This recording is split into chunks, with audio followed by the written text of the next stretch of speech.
العلم هو النور الهادي والمفتاح لكل الخير، من يرد الله به خيرا في الدين يفقهه فيدري.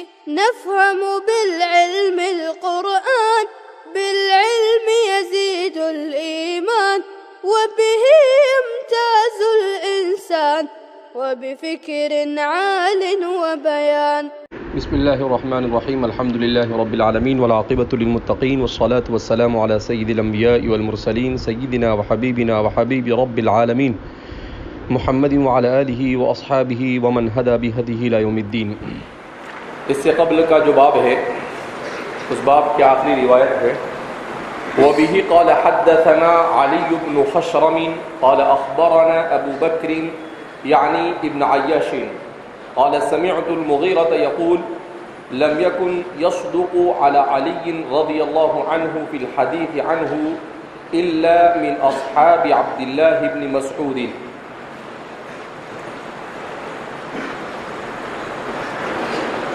امام مسلم اپنے استاد علی بن خشرم کی سند کے ساتھ نقل کرتے ہیں قال سمعت المغیرہ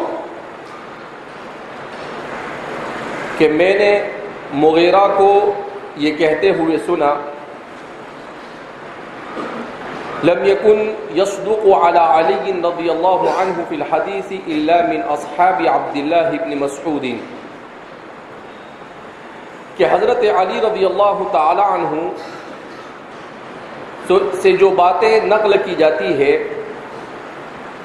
حدیث کے باب میں اس میں بہت زیادہ سچائی نہیں ہے الا من اصحاب عبد اللہ بن مسعود، ہاں مگر یہ کہ وہ باتیں جنہیں حضرت عبداللہ بن مسعود کے تلامذہ نے نقل کی. کیا مطلب اس کا مطلب یہ ہے کہ حضرت علی رضی اللہ تعالیٰ عنہ سے روایت نقل کرنے والے بہت لوگ ہیں. تو فرماتے ہیں کہ حضرت علی رضی اللہ تعالیٰ عنہ سے یہ نقل کرنے والے ہر طرح کے رطب و یابس کو بیان کرتے رہتے ہیں، اور جو چیزیں حضرت علی نے نہیں بیان کی ہے ان چیزوں کو بھی حضرت علی کی طرف کیا کر دیا جاتا ہے، منسوب کر دیا جاتا ہے. البتہ کوفہ میں حضرت علی رضی اللہ تعالیٰ عنہ کے احادیث کو نقل کرنے والے حضرت عبداللہ ابن مسعود رضی اللہ تعالیٰ عنہ کی جو تلامذہ ہے تو وہ تلامذہ ابن مسعود یہ اس میں کسی طرح سے کمی زیادتی سے یا اپنی طرف سے کسی اضافے سے کام نہیں لیتے، بلکہ جو واقعتاً حضرت علی کی طرف منسوب ہے اس کی چھان پھٹک کر اس کو اچھی طرح سے جانچ کر اس کے بعد وہ بیان کرتے ہیں. اس لیے کہ حضرت علی رضی اللہ تعالیٰ عنہ کی زندگی کے دو دور ہیں. ایک دور وہ ہے جو آپ نے مدینہ میں گزارا، حضرت عثمان بن عفان رضی اللہ تعالی عنہ کی شہادت تک کا، اور دوسرا دور وہ ہے جو آپ نے کوفہ میں گزارا. جب خلاف آپس میں مسلمانوں کا اختلاف ہو گیا تو مدینۃ الرسول کو ہر طرح کی مسلمانوں کے آپسی انتشار اور خون خرابے سے بچانے کے لیے آپ نے حکمت اور مصلحت کے پیش نظر دار الخلافہ کو مدینہ منورہ سے کوفہ کی طرف منتقل کر دیا.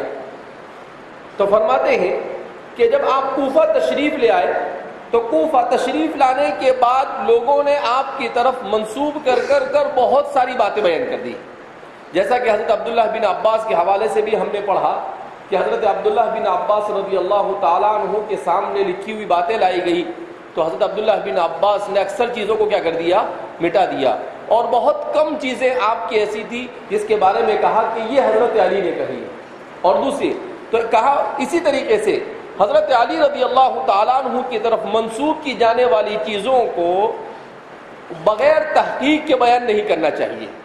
حضرت علی کی جن چیزوں کو تلامذہ ابن مسعود نے بیان کیا وہ صحیح ہے، اب سوال پیدا ہوتا ہے کہ تلامذہ ابن مسعود نے حضرت علی کی باتوں کو بیان کیا، وہ صحیح کیوں؟ وہ اس لیے صحیح کہ حضرت عبداللہ بن مسعود نے انہیں احادیث اور آثار کو نقل کرنے کا طریقہ سکھایا کہ حدیث اور آثار کو کس طریقے سے نقل کیا جاتا ہے اور کس طرح سے اس کے سلسلے میں تحقیق کی جاتی ہے. تو ان کے تلامذہ نے ان سے وہ سیکھا تھا، لہذا اس بنا پر وہ اسی اصول اور ضوابط کے مطابق وہ کیا کرتے تھے، حضرت علی کی بات کو نقل کرتے تھے، اس سے ہٹ کر نقل نہیں کرتے تھے. اور ظاہر سی بات ہے عبداللہ ابن مسعود نے جو اصول اور ضوابط ان کو سکھائے ہوں گے، وہ اصول و ضوابط اتنے مضبوط تھے کہ ان اصول و ضوابط کے اوپر رہتے ہوئے ان کے تلامذہ یہ کبھی کذب بیانی سے کام لے سکتے تھے نہیں. تو اس لیے اس حدیث میں یہی بیان کیا گیا کہ حضرت علی رضی اللہ تعالیٰ عنہ کی طرف کوفہ آنے کے بعد جو چیزیں منسوب کی جاتی ہے ان چیزوں کو بہت زیادہ تفکر اور تدبر کے ساتھ دیکھنے کی کیا ہے، ضرورت ہے. اسے ایسے ہی بغیر کسی تحقیق کے آگے بیان کرنا یہ درست نہیں ہے. اسی لیے حضرت علی رضی اللہ تعالیٰ عنہ کے اقوال جو کتابوں میں مذکور ہے، ہم ایسا کہہ سکتے ہیں کہ کسی کہنے والے نے کہا، مگر جب تک کہ ہمیں یہ نہ معلوم ہو، پائے ثبوت تک نہ پہنچے کہ حضرت علی ہی کا یہ قول ہے، وہاں تک کہ ہمیں حضرت علی کی طرف منسوب کرتے ہوئے ہر بات کو آگے نقل نہیں کرنا چاہیے. سوال پیدا ہو کہ اگر اچھی بات ہو تو چاہے اچھی بات، لیکن جب آپ نے کہی ہی نہیں تو اچھی بات کو بھی آپ کی طرف منسوب کرنا جو آپ نے نہیں کہی ہے یہ کذب بیانی ہے، اس لیے کہ آپ نے نہیں کہا اور وہ بیان کی. ابھی جس نے بیان کیا اس کے بارے میں بیان کیا جاوے. جیسے حدیث پاک میں کہ ترغیب و ترہیب کے لیے کرامیہ وغیرہ کہتی ہیں کہ حدیث کو گھڑ سکتے ہیں، تو نہیں گھڑ سکتے ہیں، اگرچہ وہ نیت اچھی ہے اور بات بھی اچھی ہے، اس کے باوجود بھی جائز نہیں ہے. کیوں جائز نہیں ہے؟ اس لیے کہ بہرحال جو چیز جس نہیں کہی ہے، کذب کس کو کہتے ہیں؟ خلاف واقعہ کسی چیز کو بیان کرنا. تو آپ کسی کی طرف کوئی غلط بات منسوب کرو، یہ بھی کذب ہی ہوا، اگرچہ وہ اچھا ہو، اگرچہ وہ کیا ہو، اچھا ہے، مگر اس اچھے کو جس نے کہا اس کی طرف منسوب کیا جاتا ہے. اس کو اس کے قائل کے علاوہ دوسرے کی طرف منسوب کرنا، اس کا اچھا ہونا اس کے باوجود بھی وہ اسے مجروح کر دیتا ہے. لہذا اس لیے فرماتے ہیں کہ حضرت علی رضی اللہ تعالیٰ عنہ کے اقوال کے سلسلے میں احتیاط سے کام لینا چاہیے. اس کے بعد جو دوسرا باب مصنف نے قائم کیا تھا جس میں بیان کیا تھا باب بیان ان الاسناد من الدین وان الروایت لا تكون الا عن الثقات وان جرح الرواة بما هو فيهم جائز بل واجب وانه ليس من الغیبة المحرمة بل في الذب عن الشریعة المکرمة. اس باب کے تحت دو حدیثیں بیان کی گئی تھی اور تیسری حدیث وبه قال حدثنا اسحاق بن ابراهيم الحنظلي قال اخبرنا عيسى وهو ابن يونس قال حدثنا الاوزاعي عن سليمان بن موسى قال لقيت طاووسا فقلت حدثني فلان كيت وكيت كيت وكيت. اس کو دونوں طرح سے پڑھا گیا ہے، بعض حضرات نے اس کو کیتا وکیت پڑھا ہے اور بعض نے اس کو کیتی وکیتی پڑھا ہے. قال وان كان صاحبك مليا فخذ عنه. تو اس روایت میں جیسا کہ بیان کیا گیا تھا کہ طاؤوس سے ملاقات ہوئی. سلیمان بن موسیٰ فرماتے ہیں کہ میں نے حضرت طاؤوس سے ملاقات کی، فقلت حدثني فلان، کہ فلاں نے مجھے فلاں فلاں بات بیان کی ہے. اس کا اردو میں ترجمہ ایسے ہی کریں کہ فلاں نے مجھے فلاں فلاں بات بیان کی ہے، یا فلاں نے مجھے اتنی اتنی باتیں کیا کی ہے، بیان کی ہے. قال ان كان صاحبك مليا فخذ عنه. اگر جس سے آپ نے اس روایت کو نقل کہ صاحبو کا ای شیخو کا ممن اخذت عنہ، جس سے آپ نے روایت کو کیا ہے، اخذ کیا ہے. فرماتے ہیں ملین فخذ عنہ، اگر وہ علم سے بھرا ہوا ہے، یعنی وہ واقعتاً تجھے یقین ہے کہ یہ آدمی فاضل ہے اور یہ آدمی معتبر ہے، فخذ عنہ، تو اس کی بات کو، ورنہ ہر کس و ناقص کی بات جو نبی کریم صلی اللہ علیہ وسلم کی طرف یا کسی بھی صحابی کی طرف منسوب کی جاوے اسے لینے کی ضرورت نہیں ہے. تو طاؤوس نے اپنے تلمیذ کو سکھایا کہ بھائی معتبر لوگوں سے اور علماء سے ہی باتوں کو قبول کیا جاوے، غیر علماء سے اور جو فن کے ماہر نہیں ہے ان لوگوں سے باتوں کو اخذ کر اس کو آگے نقل کرنا یہ درست ہے نہیں. وبه قال حدثنا عبد الله بن عبد الرحمن الدارمي قال أخبرنا مروان يعني ابن محمد الدمشقي قال حدثنا سعيد بن عبد العزيز عن سليمان بن موسى قال قلت لطاووس إن فلانا حدثني بكذا وكذا قال إن كان صاحبك مليا فخذ عنه. اسی بات کو بیان کر رہے ہیں. سلیمان بن موسیٰ صرف الفاظ کا اتنا سا فرق ہے. قلت لطاووس ان فلان حدثني بكذا وكذا. اوپر تھا کیتا وکیتا، مقدار کی طرف اشارہ تھا، اور یہاں پر بکذا وکذا معین کلام کی طرف اشارہ ہے. اس لیے کہ کذا کے ذریعے سے جب کنایہ کیا جاتا ہے تو وہ کلام متعین ہوتا ہے، اور کیتا کے ذریعے جب کیا جاتا ہے تو کلام یہ مبہم ہوتا ہے. تو فرماتے ان فلانا حدثني بكذا وكذا، کہا مجھے فلاں نے فلاں فلاں بات بیان کی، یعنی ان کے سامنے وہ صراحتاً اس حدیث کو بیان کر دیا. کہ ان کان صاحبک ملیا، اگر آپ جن سے نقل کر رہے ہیں وہ معتبر ہے فخذ عنہ، تو اسے لیجئے، ورنہ آپ اسے کیا کر دیجئے، ترک کر دیجئے. وبه قال حدثنا نصر بن علي الجهضمي قال حدثنا الأسمعي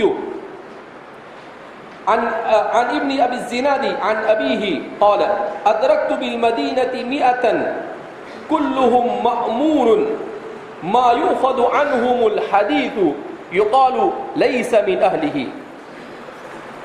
اب فرماتے ہیں کہ مصنف کہ جب اتنی سخت باتیں بیان کی جا رہی ہے حضرات صحابہ اور ان کے تلامذہ کے حوالے سے، تو کیا اس کا مطلب یہ ہے کہ حدیث بیان کرنا ہی چھوڑ دیا جائے؟ تو پھر اس سلسلے میں مصنف ایک آگے اور روایت بیان کرتے قال ادرکت بالمدینہ 100. ابو زناد اپنے والد سے نقل کرتے ہیں کہ میں نے مدینہ میں 100 لوگوں کو پایا، کلہم مأمون، سب کے سب ایسے لوگ تھے جن کے علم کے اوپر امانت داری کا لیبل لگایا جا سکتا ہے، جن کو امانت دار کہنے میں کسی طرح کا کوئی تأمل نہیں ہو سکتا ہے. ما یؤخذ عنہم الحدیث، کہ جن کے پاس سے حدیث کو لیا جاوے. یقال لیس من اہلہ، مگر اس کے باوجود کہا جاتا تھا لیس من اہلہ، یہ اس کے اہل نہیں ہے. کیا مطلب؟ یہ بیان کر رہے ہیں کہ بعض مرتبہ ایسا بھی ہوتا ہے کہ آدمی اگرچہ مأمون ہے مگر جرح کی کوئی اور صورت اس میں ایسی پائی جاتی ہو کہ اس جرح کی صورت پائی جانے کی وجہ سے وہ مأمون ہونے کے باوجود بھی اس سے حدیث کو نہیں لیا. مأمون ہونے کے باوجود بھی اس سے حدیث کا لینا کیا ہو جاتا ہے؟ مثلا کبھی خلط کا شکار ہو گیا، کبھی حافظہ متاثر ہو گیا. تو اس روایت کے ذریعے سے اسی بات کو بیان کر رہے ہیں کہ کسی آدمی کا اس کی کسی ایک حالت کو اور کسی ایک صورت کو دیکھ کر آپ اس کو روایت کو نہیں لے سکتے ہیں جب تک کہ اس کے بارے میں آپ کو مکمل معلومات نہ ہو، جب تک کہ اس کے بارے میں آپ کو مکمل معلومات نہ ہو. اس لیے کہ کوئی کبھی بھی کسی بھی چیز کا شکار ہو سکتا ہے. جیسا کہ سفیان ابن عیینہ کتنے بڑے بڑے لوگ ہیں، لیکن ان کے بارے میں بھی کہا جاتا ہے کہ آخری 2 سال ان کا حافظہ کمزور ہو گیا. وہ ایسے لوگ جن سے امام مسلم وغیرہ 300 400 روایتیں کیا کرتے ہیں، نقل کرتے ہیں. تو اس لیے فرما رہے ہیں کہ مأمون ہونے کا مطلب یہ نہیں کہ کوئی آدمی ہے اچھا ہے وہ بیان کر رہا ہے تو کہا نہیں، جس وقت اس کے پاس سے لیا جائے گا اس وقت کا اس کا سچویشن دیکھا جائے گا، اس وقت کی اس کی حالت پر کیا کی جائے گی، نظر کی جائے گی. اسی لیے تو ہمارے محدثین بیان کرتے ہیں کہ اگر آپ نے سفیان سے وہ حدیث لی ہے راوی نے جو ان کے زندگی کے آخری 2 سال سے پہلے کی ہے تو آنکھ بند کر لے سکتے ہیں، لیکن آخری 2 سال میں جب آپ کا حافظہ تھوڑا سا، حالانکہ فرماتے ہیں کہ ان کا حافظہ کوئی بہت زیادہ خراب نہیں ہوا تھا، معمولی متاثر ہوا تھا، تو کہا نہیں معمولی بھی متاثر ہوا ہو تو کہا کہ اب ان 2 سالوں کی اگر روایت ہے تو پھر اس روایت کے اوپر تحقیق کی جائے گی کہ دوسرے ثقہ راوی نے اس روایت کو جس سے سفیان نقل کر رہے ہیں کیسے بیان کیا ہے. اگر انہوں نے بھی اس روایت کو سفیان نے جیسے نقل کیا ہو بہو ویسے ہی نقل کیا تو ٹھیک ہے، اس لیے کہ ایک سپورٹر مل گئے.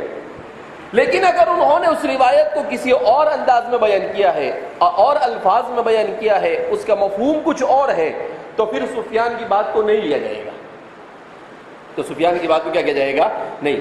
تو اس لیے فرماتے ہیں، اس حدیث میں بھی اسی کی طرف اشارہ کر رہے ہیں کہ ابو زناد اپنے والد کے حوالے سے بیان کرتے ہیں کہ ان کے والد نے ان سے کہا کہ بھائی ایسا ہوتا ہے کبھی کہ آدمی مامون ہوتا ہے، مگر کبھی نہ کبھی کوئی اس کا ایسا عارضہ پیش آ جاتا ہے کہ جس عارضے کی وجہ سے اس کی مامونیت کیا ہو جاتی ہے؟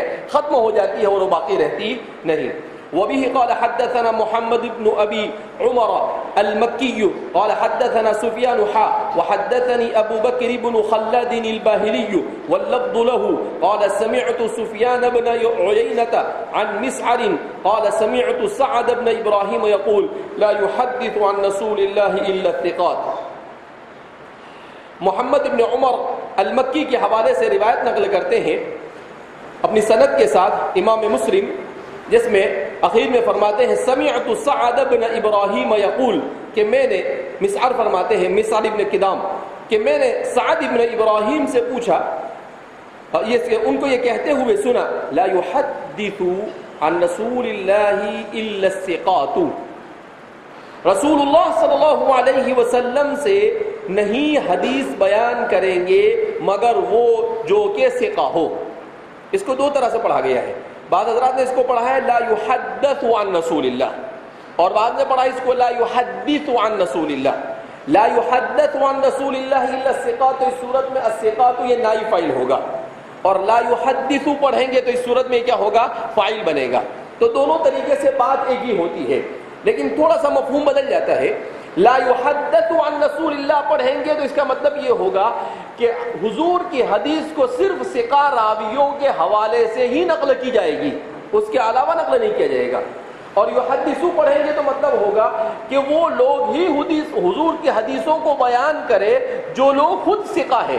اگر کسی کو خود اپنے ثقہ ہونے کے اوپر کلام ہو، اسے خود اپنے ثقہ ہونے پر اعتماد نہ ہو، تو وہ رسول اللہ صلی اللہ علیہ وسلم کی طرف منسوب کر کر کسی بات کو بیان نہ کرے.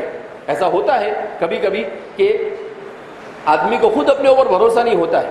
جیسے کبھی آدمی بیان کے لیے کھڑا ہو جاتا ہے تو کوئی حدیث وہ زبان پہ آتا ہے کہ وہ یہ حدیث بیان کرے، پھر وہ سوچتا ہے کہ پتہ نہیں یہ حدیث ہے یا نہیں ہے. تو کہا کہ ایسی کیفیت میں جب مبتلا ہو جاوے تو پھر آپ چھوڑ دیں اس کو، حدیث نہ بتائیں. ایسا سنا گیا ہے، ایسا پڑھا کہیں پر، لیکن حضور کی طرف منسوب مت کرو. اس سے آپ احتیاط کرو، اس سے کیا کرو؟ آپ احتیاط کرو. کیوں؟ اس لیے کہ من کذب علی متعمدا فلیتبوأ مقعدہ من النار.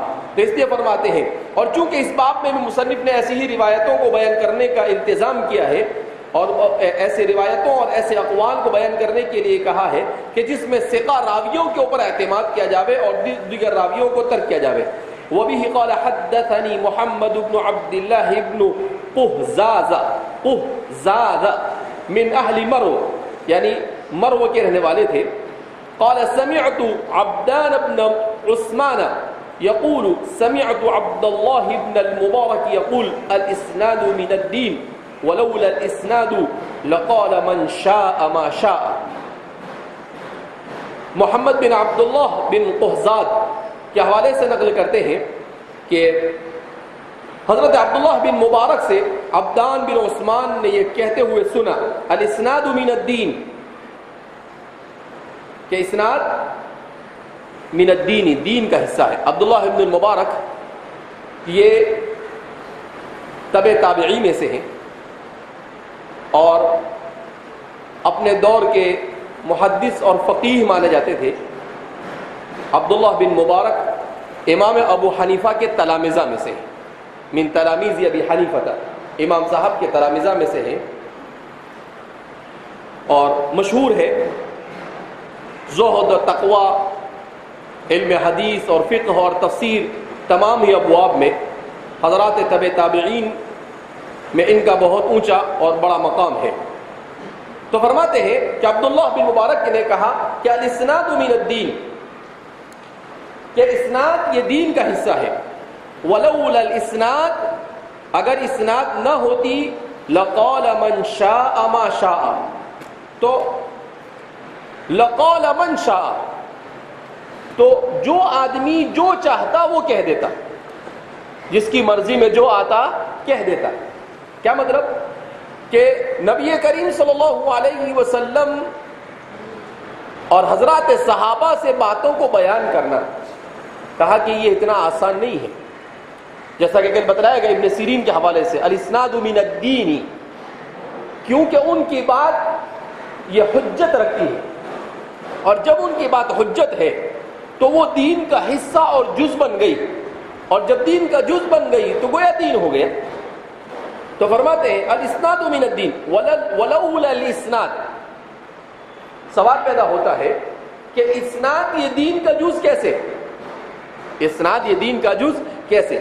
تو کہا اسناد یہ دین کا جز اس معنی کر ہے کہ اگر اسناد حضرات صحابہ کے زمانے سے شروع نہ ہوتی تو اس کا کیا نقصان ہوتا؟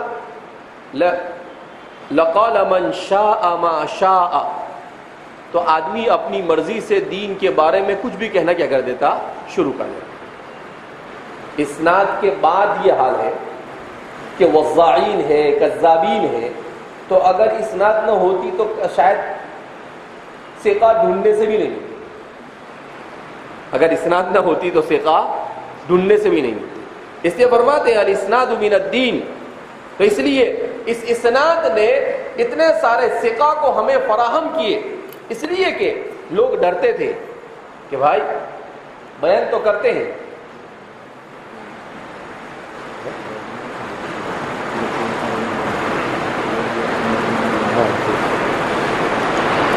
تو فرماتے ہیں کہ اگر اسناد نہ ہوتی تو اسناد نہ ہونے کی صورت میں بہت سارے نقصانات ہو سکتے تھے، اور دین میں کوئی بھی چیز جیسا کہ یہودیت، نصرانیت اور یہ دنیا کے جو دیگر مذاہب ہیں، ان مذاہب کا حال ہے۔ ان مذاہب میں کیا ہے؟ حضرت مولانا رحمت اللہ صاحب کیرانوی نے اس کے مقدمے میں لکھا ہے اپنی کتاب اظہار الحق کے، کہ اصل میں ان کی کتابوں میں سب سے بڑی خرابی جو آئی وہ کیا آئی کہ تورات اور انجیل کی لوگ شرح کرتے تھے، مگر بعد میں چل کر متن اور شرح یہ خلط ملط ہے۔ متن اور شرح یہ کیا ہو گئے؟ کیوں خلط ملط ہوئے؟ لأنه ليس عندهم اسناد، اس لیے کہ ان کے پاس کیا نہیں تھا؟ اسناد نہیں۔ جب اسناد نہیں تھا تو ظاہر سی بات ہے ان کو پتہ ہی نہیں چل سکا کہ بھئی کون سا متن کہاں شروع ہوتا ہے اور کہاں ختم ہوتا ہے، اور کہاں سے کس کی شرح شروع ہوتی ہے۔ تو سارا متن اور شرح سب مکس ہو گیا۔ پھر اس کے بعد لوگ آئے تو لوگوں نے پھر اس کی شرح کی، تو کہا متن بیچارہ ایسا غائب ہو گیا کہ شرح ہی شرح رہ گئی اور متن کا کوئی اتا پتہ ہی نہیں رہا۔ کہا یہ خرابی کیوں آئی؟ کہا اسی لیے آئی، کیا نہیں تھا؟ اسناد نہیں تھا۔ من شاء ما شاء ما قال، جس کو جو مرضی آیا وہ کہتا گیا اور اس میں کیا کرتا گیا؟ اضافہ کرتے گئے۔ کہا یہ خرابی اسی لیے آئی۔ تو اللہ رب العزت نے اس دین کو یہ خصوصیت عطا فرمائی کہ یہاں پر اسناد کا اہتمام کیا گیا، اور اسی اسناد کے اہتمام نے اس کو مکمل طور پر محفوظ رکھا۔ باب النہی عن الروایت عن الضعفاء والاحتیاط فی تحملہ کے باب میں چند چیزیں محدثین نے ذکر کی ہے۔ ضعیف لوگوں سے روایت کا ممنوع ہونا اور روایت کے لینے میں احتیاط کرنا، اس باب میں مذکور ہوگا کہ ضعیف راویوں کی روایت مقبول نہیں۔ ضعیف راوی محدثین کی اصطلاح میں وہ ہوتا ہے کہ جس میں وہ صفات موجود نہ ہو جو حدیث صحیح اور حسن کے راویوں میں موجود ہوتی ہے۔ ضعیف کس کو کہتے ہیں؟ ہم سنتے رہتے ہیں، تو کہا ضعیف راوی محدثین کی اصطلاح میں وہ ہوتا ہے جس میں وہ صفات موجود نہ ہو جو حدیث صحیح اور حدیث حسن کے راویوں میں موجود ہوتی ہے۔ تو حدیث حسن اور حدیث صحیح کے راویوں میں ان کا ضابط ہونا، آگے اس کے بارے میں تفصیل مزید بیان کریں گے۔ بالفاظ دیگر ضعیف راوی وہ ہوتا ہے کہ جس میں وجوہ طعن میں سے کوئی وجہ موجود نہ ہو، وجوہ طعن میں سے کوئی وجہ ان کے اندر موجود نہ ہو. اور یہ ہے وجوہ طعن. الکذب، اس سے پہلے میں نے آپ کے سامنے بتایا تھا اس کو، تہمت الکذب، اس کے بعد فحش الغلطی، بکثرت غلطیاں کرنا، اسی طریقے سے شارۃ العضلتی، یعنی ایسی ایسی گنچرک باتیں بیان کرنا جو کچھ بھی سمجھ میں آئے نہیں. الفسق، فسق کا شکار ہونا. الوہم، وہم کا شکار ہونا. مخالفت الثقات، ثقہ راویوں نے کچھ بیان کیا ہے اور یہ راوی کچھ اور بیان کرتا ہو. الجہالت، اس کے اندر جہالت پائی جاتی ہو راوی میں. البدعۃ، وہ راوی بدعت کا شکار ہو. سوء الحفظ، یا پھر اس کا حافظہ کیا ہو گیا ہو، متاثر ہو گیا ہو، حافظے نے ساتھ دینا کیا کر دیا ہو، چھوڑ دیا ہو. کہا ان 10 میں سے کوئی بھی ایک بھی اگر پایا جائے گا صار ضعیفا، تو وہ راوی کیا بن جائے گا، ضعیف. اس کو کہتے ہیں اسباب الجرح. کیا کہتے ہیں اس کو، اسباب الجرح. تو یہ اسباب الجرح ہے. جب تک کہ ہمارے محدثین اپنی سند کے ساتھ روایتوں کو بیان کرتے رہے، اس وقت تک کہ یہ سلسلہ کیا رہا، جاری رہا. اور پھر اس کے بعد ایک زمانے کے بعد جب ساری چیزیں کتابوں کے اندر میں آ گئی، پھر اس کے بعد اس طرح سے راویوں کی چھان پٹک کی ضرورت نہیں رہی. پھر جیسے ہم مسلم پڑھا رہے ہیں تو کہہ رہے ہیں وبہ قال حدثنا، تو اب ہم سے لے کر وہاں تک کہ امام مسلم، اور اس کے بعد امام مسلم نے جو بیان کیا اس کی تحقیق ہو گئی. جب راوی میں ان صفات میں سے کوئی صفت موجود ہوگی تو پھر وہ ضعیف ہوگا اور اس کی حدیث بھی ضعیف کہلائے گی. حافظ ابن صلاح وغیرہ محدثین نے حدیث ضعیف کی تعریف ان الفاظ میں کی ہے، کل حدیث لم یجتمع فیہ صفات الحدیث الصحیح ولا صفات الحدیث الحسن، کہ ہر وہ حدیث جس میں حدیث صحیح اور حدیث حسن کی صفات جمع نہ ہو تو اسے کیا کہا جاتا ہے، ضعیف کہا جاتا ہے، حدیث ضعیف کہا جاتا ہے. کل حدیث لم یجتمع فیہ صفات الحدیث الصحیح ولا صفات الحدیث الحسن. ضعیف وہ حدیث ہے کہ جس میں صحیح اور حسن کی صفات نہ پائی جاتی ہو. حافظ زین الدین عراقی کی رائے یہ ہے کہ ضعیف کی تعریف میں صحیح کا ذکر مناسب نہیں، بلکہ یوں کہا جائے گا کہ ضعیف وہ حدیث ہے جس میں حدیث حسن کی صفات نہ پائی جاتی ہو. کیوں؟ اس لیے کہ جب حسن کی صفات نہ پائی جائے گی تو صحیح تو بدرجہ اولا نہیں ہوگی. تو کہا کہ صحیح کے لفظ کو حدیث ضعیف کی تعریف میں لا کر خامخواہ صحیح کے لفظ کو مجروح نہیں کرنا چاہیے. ہر ایک کا اپنا ذوق ہوتا ہے سمجھنے کا. حافظ زین الدین العراقی یہ فن حدیث کے بہت بڑے امام مانے جاتے ہیں. من المعتدلین، علم حدیث کے باب میں جرح و تعدیل میں اور احادیث کی صحت اور اس کے ضعف اور اس کے موضوع ہونے کے حکم لگانے پر امام ذہبی کی طرح ان کا بھی بڑا مقام ہے. اعتدال کے ساتھ کام لیتے ہیں. تو ان کا یہ کہنا ہے کہ حسن کی صفات ادنا درجے کی ہے، وہ جب نہیں ہوگی تو صحیح کی صفات بطریق اولا اس میں موجود نہیں ہوگی.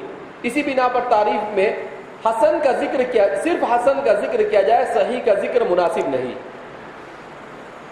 امام عراقی نے الفیۃ الحدیث ان کی کتاب میں تعریف یوں کی ہے، اما الضعیف فهو ما لم يبلغ مرتبۃ الحسن وان بسط، یعنی کسی بھی صورت میں حدیث ضعیف وہ ہے کہ جو حدیث حسن کے مرتبے تک نہ پہنچی ہو، تو اسے حدیث ضعیف کا.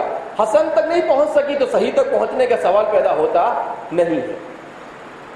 اور علامہ سیوطی نے اپنی کتاب الفیۃ الحدیث میں اس کی تعریف اس طرح کی ہے، هو الذی عن صفۃ الحسن فلا وهو على مراتب قد جعل.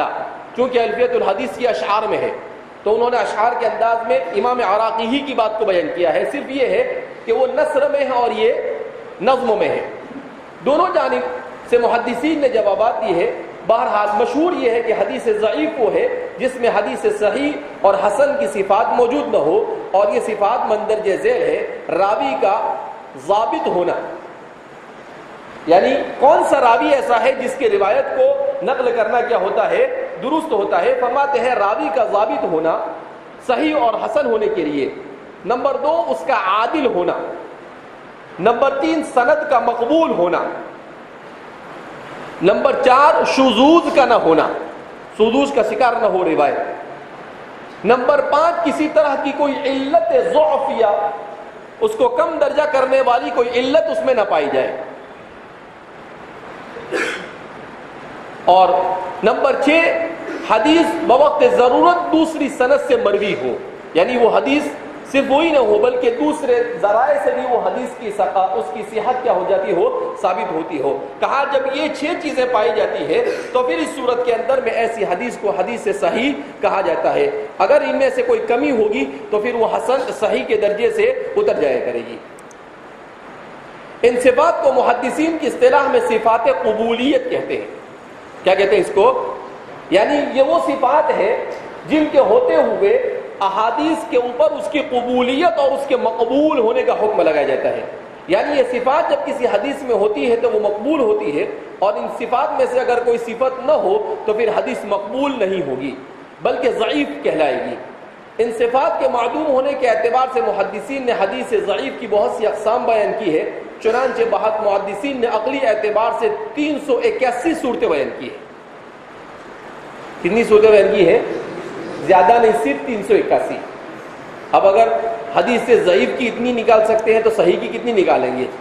علامہ مناوی نے عقلی اعتبار سے اس کی 129 اقسام بیان کی ہے۔ علامہ مناوی نے عقلی اعتبار سے اس کی 129 اقسام بیان کی ہے، اور موجودہ تقریباً 81 اقسام ہے۔ ابھی جو کتابوں میں پائی جاتی ہے وہ 81 قسمیں ہیں احادیث مبارکہ کی۔ بعض حضرات نے اس کی 63 قسمیں بیان کی ہے، اور بعض حضرات نے اس کی 42 اقسام ذکر کی ہے۔ علامہ سیوطی فرماتے ہیں تدریب الراوی میں، میرا ارادہ تفصیل سے ان اقسام کو ذکر کرنے کا تھا، لیکن پھر میں نے دیکھا کہ حافظ ابن حجر اسقلانی نے ان اقسام کے بارے میں لکھا ہے کہ تعب لیس وراءہ ارب کہ خامخواہ اپنے آپ کو تھکانا ہے اور اس کا نتیجہ کچھ نہیں۔ تو اس لیے فرماتے ہیں کہ پھر میں نے ترک کر دیا کہ جب حجر صاحب یہ کہہ کر چلے گئے تو اپنے اس کے اوپر کیا کام کریں گے، یعنی ایک آبس تکان ہے جس کا کوئی فائدہ نہیں، اس لیے میں نے اس ارادے کو ترک کر دیا۔ حدیث ضعیف کی وہ مشہور اقسام جن کا نام مندرجہ ذیل ہے۔ نمبر 1 مرسل، وہ حدیث جس میں صحابی کا نام ساقط ہو گیا ہو اور تابعین قال رسول اللہ صلی اللہ علیہ وسلم کہا ہو۔ اس کی صحت اور ضعف اور حجت ہونے اور حجت نہ ہونے میں اختلاف ہے۔ تو فرماتے ہیں کہ یہ مراسیل مختلف قسم کی ہوتی ہے۔ مراسیل ثقات کا بعض لوگوں کے یہاں پر اعتبار ہے، اور بعض محدثین کے یہاں پر مراسیل ثقات کا بھی اعتبار نہیں۔ بعض لوگ سخت ہے، وہ کہتے ہیں نہیں، وہ اگرچہ تابعی ہے، بہت بڑے آدمی ہے، لیکن انہوں نے بیچ میں سے واسطہ کیوں اڑایا؟ کہا نہیں، اس کا اعتبار کیا جائے گا نہیں۔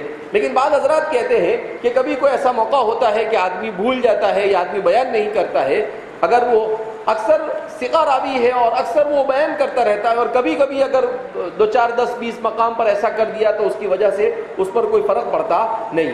منقطع، وہ حدیث ہے جس کی سند سے کوئی راوی ساقط ہوا ہو یا اس میں کوئی مبہم راوی ذکر کیا گیا، اس کو حدیث سے منقطع کہتے ہیں، کہ سند میں سے کہیں سے بھی کوئی ایک راوی کیا ہو گیا ہو، ساقط ہو گیا ہو، یا کوئی ایسا راوی ہو جس کے بارے میں تفصیلات معلوم نہ ہو سکے، اس کو حدیث منقطع کہتے ہیں۔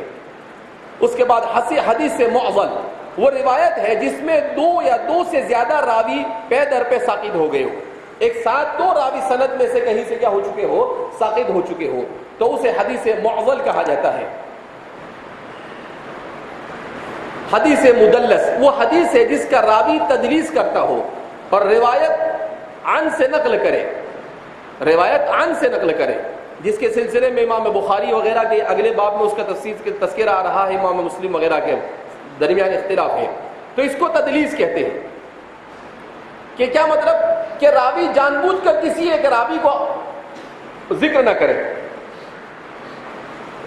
اور مرسل اس میں فرق ہے، منقطع اور تدلیس میں فرق ہے، معضل اور تدلیس میں بھی فرق ہے، اس لیے کہ مرسل اس کو کہتے ہیں جس میں صحابی ذکر نہ ہو، منقطع اس کو کہتے ہیں جس میں کہیں سے بھی کوئی راوی ساقط ہو گیا ہو، لیکن اس میں روایت کرنے والے راوی نے بالعمد ایسا نہ کیا ہو، بلکہ کسی اور وجہ سے کیا ہو گیا ہو، ساقط ہو گیا، تو اس کو منقطع کہتے ہیں. اور اگر دو راوی ایک ساتھ چلے جاوے تو پھر اسے معضل کہا جاتا ہے. اور اگر راوی بالعمد اپنی سند میں سے کسی اپنی سند کو عالی کرنے کے لیے کسی اور سبب سے بالارادہ کسی ایک کو حذف کر دے تو پھر اسے تدلیس کہا جاتا ہے. اسے کیا کہا جاتا ہے؟ تدلیس. معلل اس حدیث کو کہا جاتا ہے جس میں کوئی علت قادحہ موجود ہو، اگرچہ بظاہر وہ علت سے سالم نظر آتی ہو. کیا مطلب؟ کہ اس حدیث کو کہتے ہیں کہ بظاہر ایسا لگتا ہے کہ اس میں کچھ نہیں، لیکن اس میں کوئی نہ کوئی علت پائی جاتی ہو، کبھی راوی پر کلام ہو یا کبھی متن پر کلام ہو، تو دونوں میں سے کہیں پر کوئی نہ کوئی کلام ہو لیکن وہ پتہ نہیں چلتا ہے، تو پھر ایسی صورت کے اندر میں اس کو حدیث معلل کہا جاتا ہے. مستقل ایک علم ہے اور علم العلل کے نام سے اس پر کتابیں لکھی گئی ہے. امام ترمذی کو اس پر سب سے زیادہ دسترس حاصل تھی. مضطرب یہ وہ حدیث ہے جس کی متعدد روایات ہو اور تعدد کے باوجود ان روایات میں اس طرح مساوات ہو کہ کسی طرح بھی ایک روایت کو دوسری روایت کے مقابلے میں ترجیح نہ دی جا سکے. اس کو مضطرب کہتے ہیں کہ ایک ہی بات متعدد طرق سے بیان کی گئی مگر ہر ایک میں کچھ نہ کچھ کمی زیادتی پائی جاتی ہے. اب ان میں سے کسی ایک بھی روایت کے اوپر ایسا حکم نہیں لگایا جا سکتا ہو کہ اس کو یہ کہا جاوے کہ بھئی یہ ضعیف ہے یا یہ حدیث صحیح ہے یا حسن ہے. تو پھر کہتے ہیں کہ مضطرب، حدیث مضطرب، کہ یہ حدیث ایسی ہے جو اضطراب کا شکار ہے، پورے پائے ثبوت کے ساتھ کسی کے بارے میں کچھ حکم لگایا جا سکتا نہیں. اضطراب اسی کو کہتے ہیں. مقلوب یہ وہ روایت ہے جس میں کسی راوی سے متن حدیث کا کوئی لفظ یا سند میں کسی راوی کا نام اور نسب بدل گیا یا مقدم یا مؤخر ہو گیا اور مؤخر کو مقدم کر دیا ہو، یا ایک چیز کی جگہ پر دوسری چیز لا کر رکھ دی گئی ہو.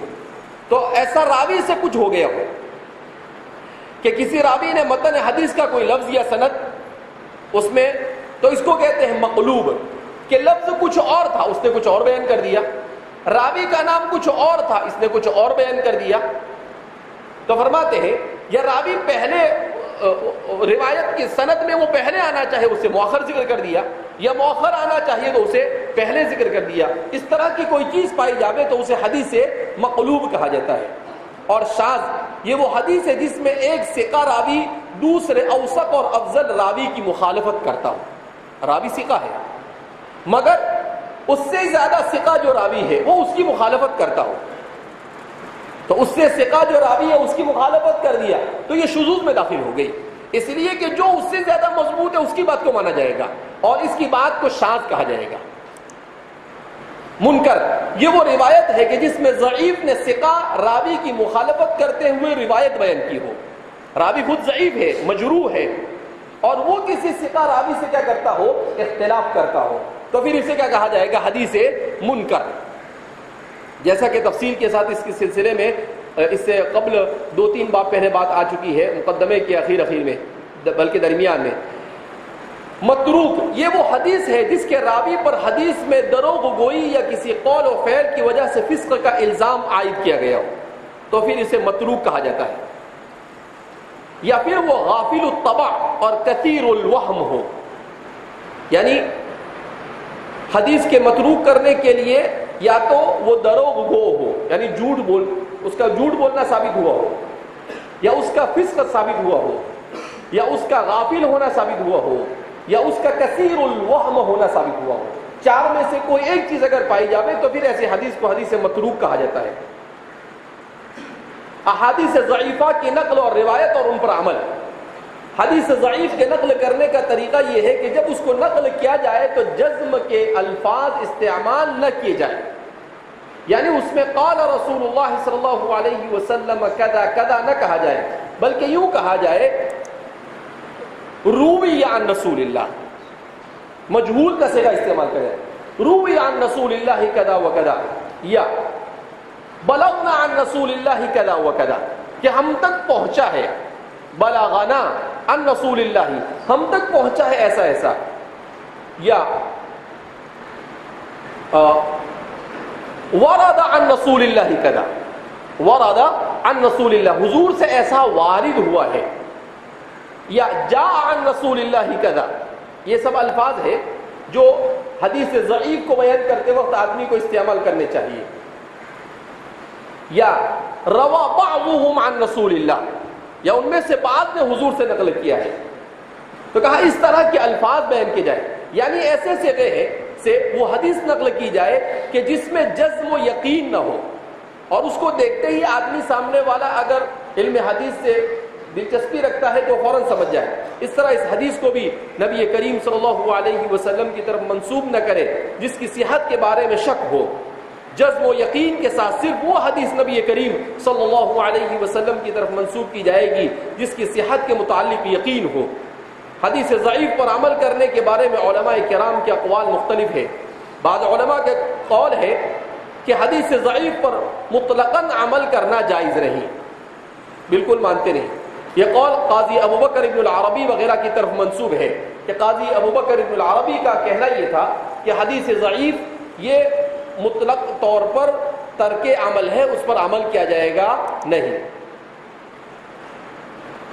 امام ابو حنیفہ، امام احمد بن حنبل اور عبداللہ بن المبارک، عبد الرحمن بن مہدی اور عام علماء کرام ضعیف حدیث پر عمل کو جائز سمجھتے ہیں. البتہ یہ عمل چند شرطوں کے ساتھ مشروط ہے جو مندرجہ ذیل ہے کہ حدیث ضعیف کے اوپر عمل کیا جا سکتا ہے مگر مطلقاً نہیں. وہ کیا کیا شرائط ہے؟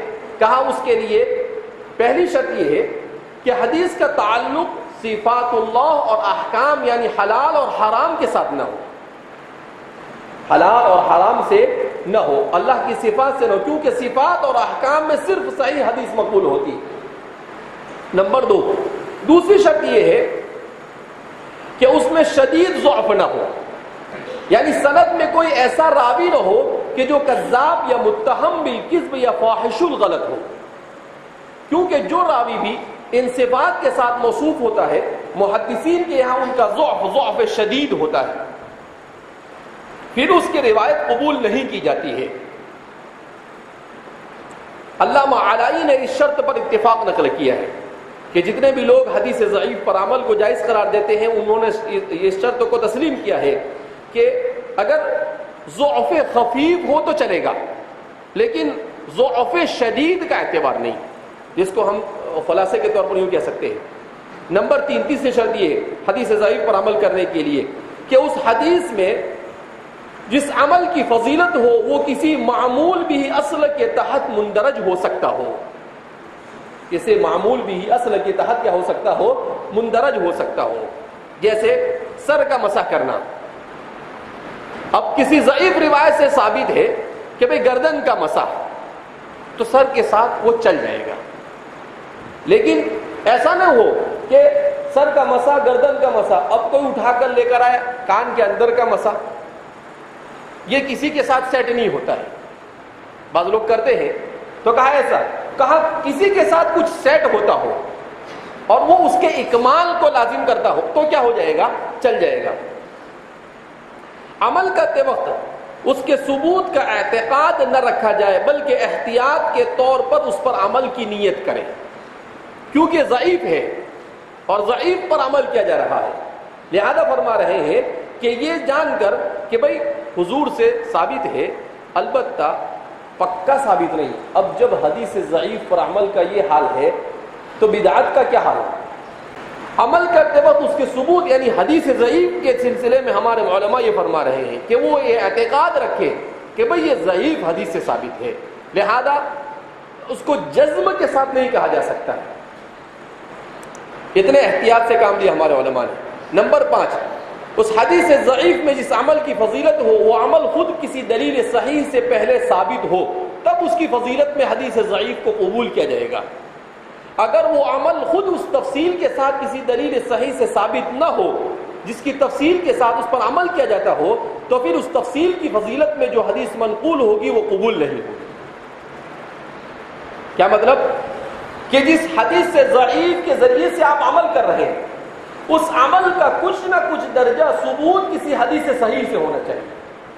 صرف اتنا فرق ہو کہ اس حدیث صحیح میں اس کو اجمال کے ساتھ ذکر کیا ہو، اس میں قدر تفصیل ہو، لیکن کوئی ایسا عمل جو حدیث صحیح میں کہیں مذکور ہی نہیں اور صرف حدیث ضعیف سے ثابت ہو، کہا ایسے کے اوپر تو عمل کیا جا سکتا نہیں ہے۔ تو فرما رہے یہ 5 شرطیں ہیں، یہ شروط جب موجود ہوگی تو حدیث پر عمل کیا جا سکتا ہے۔ چنانچہ امام ابو حنیفہ رحمۃ اللہ علیہ سے منقول ہے کہ حدیث ضعیف قیاس سے اولا ہے۔ امام ابو حنیفہ فرماتے ہیں کہ بھئی اپنی عقل چلاوے اس سے تو حدیث، کیونکہ حدیث ضعیف کچھ نہ کچھ درجہ ثابت ہے۔ عبداللہ بن مبارک، امام احمد بن حنبل، عبد الرحمن بن مہدی وغیرہ سے منقول ہے کہ اذا روینا فی الحلال والحرام والسنن والاحکام تشددنا فی الاسانید واذا روینا عن النبی صلی اللہ علیہ وسلم فی فضائل الاعمال وما لا یضع حکما ولا يرفعه تساہلنا فی الاسانید۔ کتنی اچھی بات بیان کر رہے ہیں۔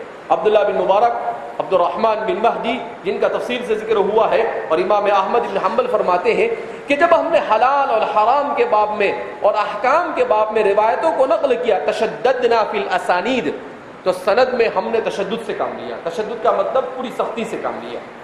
تشدد کا وہ مطلب نہیں ہے جو آج کل کے ہمارے محاورے میں لیا جاتا ہے، شدت پسندی جس کو کہتے ہیں، وہ نہیں۔ تشدد کا مطلب یہ ہے کہ ہم نے مکمل اصول کی رعایت کی ہے، وہاں پر ذرہ برابر بھی چھوٹ چھاٹ نہیں دی، یہ ہے تشدد کا مطلب۔ وہ مطلب نہیں، ہمارے معاشرے میں تشدد کا مطلب کیا ہے؟ حد تجاوزی ہے، وہ مطلب نہیں یہاں پر۔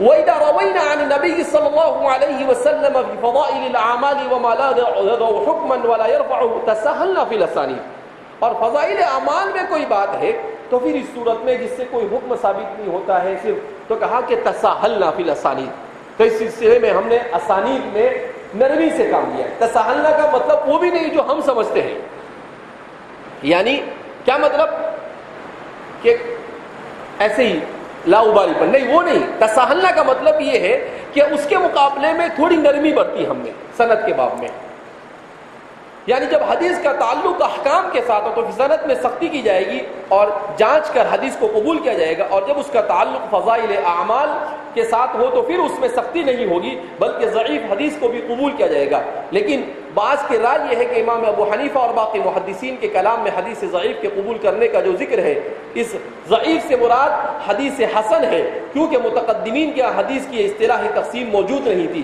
اس لیے حدیث کے 3 درجات ہیں۔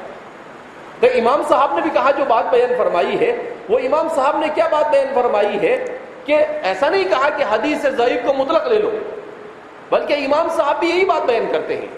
لیکن چونکہ یہ لوگ جب تک کہ آئے امام احمد بن حنبل وغیرہ، وہاں تک کہ اصطلاحات بننے لگ گئی تھی، یہ 3ری صدی میں، اور امام صاحب 1 صدی کے اواخر سے 2 صدی کے شروع تک ہے، 150 میں آپ کا انتقال ہو جاتا ہے۔ تو کہا اس وقت تو امام صاحب بھی ضعیف روایت سے، گویا کہ لفظی اختلاف ہے، امام صاحب بھی ضعیف روایت سے احکام کا استدلال کے قائل نہیں ہے۔ امام صاحب بھی ہاں حدیث صحیح ہو احکام کے لیے، اور بہت تو حدیث حسن ہو، اور حدیث حسن یہ ضعیف نہیں ہوتی ہے بلکہ وہ بھی صحیح ہوتی ہے، صرف یہ ہے کہ حدیث صحیح کے مقابلے میں اس کا تھوڑا سا درجہ کیا ہوتا ہے؟ کم ہوتا ہے۔ تو اس لیے فرماتے ہیں کہ حدیث کے اسی لیے 3 درجات بیان کیے جاتے ہیں، ایک ہے صحیح، دوسرا ہے حسن، اور تیسرا ہے ضعیف۔ تو صحیح اور حسن یہ تمام فقہا اور محدثین کے یہاں پر قابل حجت ہے، اور ضعیف یہ تمام کے یہاں پر ہی قابل حجت نہیں احکام کے باب میں اور فضائل کے باب میں قابل حجت ہے، لیکن اس کے سلسلے میں بیان کیا گیا۔ فضائل کے باب میں اس کے قابل حجت ہونے کا مطلب کیا ہے کہ فضائل کے باب میں وہ اس طور پر قابل حجت ہے کہ وہ چیز کسی نہ کسی درجہ حدیث صحیح سے ثابت ہونی چاہیے۔ حدیث ضعیف میں صرف تھوڑی تفصیل ہو بس، اس کے علاوہ کچھ نہیں، لیکن کوئی چیز حدیث صحیح سے ثابت ہی نہیں ہے، تو پھر ایسی احادیث کے سلسلے میں تو فضائل کے باب میں بھی اس کے اوپر عمل کیا جائے گا نہیں۔